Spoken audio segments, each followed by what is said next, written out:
What's up, guys? Welcome to another video. I'm Lori. So today I wanted to talk about the difference between using the 4% rule to retire on or living off of dividends. So there are two different strategies. Obviously there's probably 1,000 more, but these are the two main ones, I guess, that people talk about. So what is the 4% rule? So the 4% rule is basically the theory that if you take out only 4% out of your total asset and investments, that your investments will continue to grow, because generally the market, assuming that you're putting your money into like S&P 500, generally the market is going to go up higher than the 4%. So in theory, you shouldn't run out of your money. So your money should always replenish as long as you're taking out 4% out of your total investment. So that's what the 4% rule is. So some people do that, obviously that, so the pros of that one is that historically it's been proven. There's been so many people who have retired on the 4% rule. Basically you just invest until you get to that magic number that lets you take out 4% of it and live off of that, and then you can keep doing that kind of forever, right? So that's the pro, is that historically it's the chosen method. Another pro is that most likely you're into growth stocks. So you're going to see that growth because you've been accumulating, years and years, and you're not going after the dividend stocks. You're pretty much going into growth stocks. So you're going to be more into that.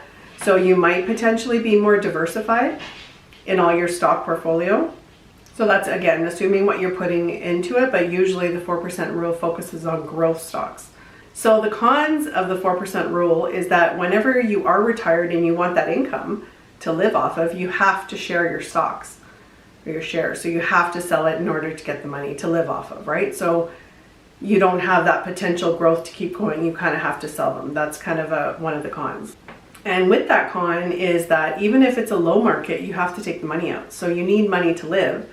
So if the market, as everyone knows, it goes up and down, up and down. So if it's down and you need that money, what are you going to do? So now potentially you could have lost more money than your initial investment, right? So it's not ideal, but some people, that is the way to do it. That's what, like I said, generations have been doing this way. So if that's what you want to do, that's the pros and cons of the 4% rule. Now let's talk about dividend, living off of dividends, which is completely different. So the pro is that you don't have to touch your initial investment. So basically you're living off of the dividends that the companies are giving you monthly, quarterly, bi-yearly, whatever it is. So you're getting that dividend without having to touch your initial principal. So that to me is a huge pro. The other pro is that it's pretty much predictable generally, because companies do release what their dividends are, and especially if you are smart purchasing, certain stocks that have these dividends, you kind of go after the aristocrats, meaning that they're not only do the stocks continue to go up over time, but their dividends also go up. So you don't want to just grab a high dividend company that doesn't have the historical growth, and then you're just chasing the dividends. You get the high dividend one month, and then the next month you're losing your entire investment. So obviously that wasn't a good strategy, right? So there's safer way to do it, and then there's the high risky way to do it. But that's two pros, is that you don't touch your investment, and the dividends are kind of not quite guaranteed, because they can cut their dividends, but it's a little bit more predictable. And then of course, with not touching the principal, you don't have to sell anything in a downward market, because again, the market goes up and down. So whereas the 4% rule, 1 year you might need money, let's say, the 2020, the years that a lot of the things went down, the market went down, and 2008. So there's been a couple times where the markets do go down. So if you're retired and the market crashes and you need your money, you have to take it out. But with the dividend rule, you don't have to take it out. You don't cash anything out.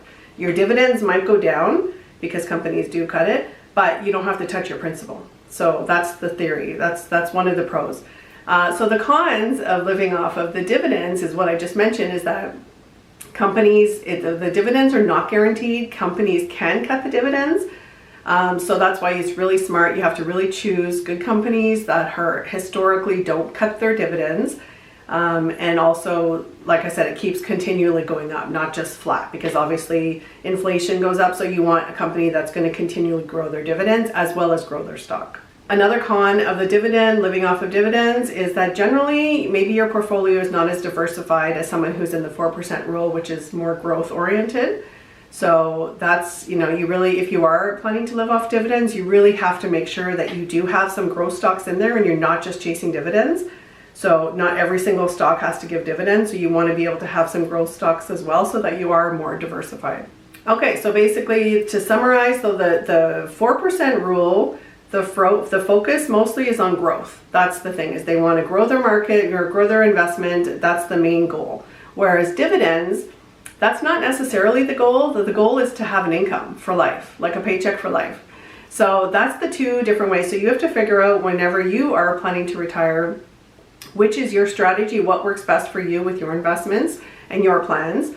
And hopefully this video was a little bit helpful, shed some light on different ways to retire. Let me know in the comments below which way you're planning to retire or which one makes sense to you. Thanks for watching, and until next time, keep on investing. Bye.